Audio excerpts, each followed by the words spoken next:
16th of March, 16. März.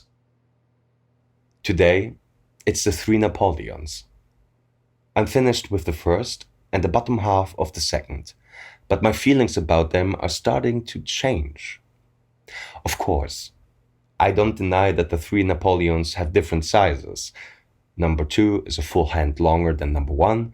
Number 3 is half a hand longer than number 2.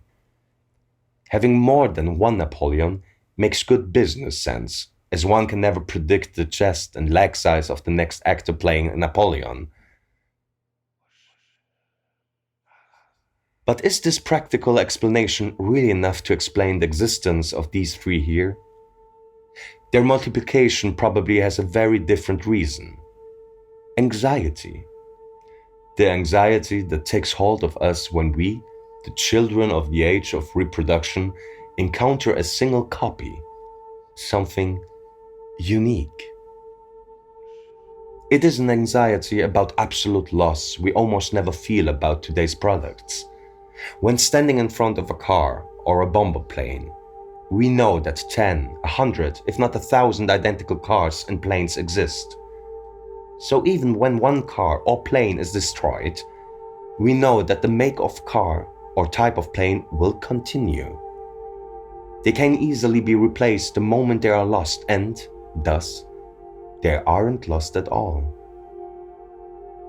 When we look back into the past, at the fire that destroyed the great library of Alexandria, for instance, no such consolation can be found. Its flames burned an archive of many unique and irreplaceable items. Used to replaceability and reproduction, we begin to panic the more we think about this loss, because this fire was no exception. The whole of history was one giant Alexandrian library. Yes, this means the past was one never-ending inferno, incinerating unique copies, books, laws, institutions, and yes, also humans. At the thought of all this ash, the panic grows, even though panicking is futile. But whenever we face something unique, we feel it all the same. Having only one Napoleon? Inconceivable. I mean, make of Napoleon what you want, but just imagine what would have become of the history of the 19th century if something had happened to the guy as early as 1800 or 1801, before he rose to fame.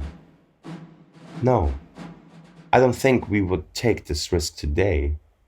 And so, we now copy and mass produce everything to ensure that we won't have to risk such avoidable loss. I know nothing happened to the man. Thank God he did his stint according to plan. But this doesn't prove anything. It was pure chance and doesn't lessen the recklessness of our ancestors. So, what about these 3 Napoleons with sewn-on snow? It's possible that management of the costume palace may have tried to avoid the mistakes of the past by making 3 copies. If this is true, I could not condemn their motive of trying to soothe the pain of loss. In Hollywood, the Berezina snow will never melt.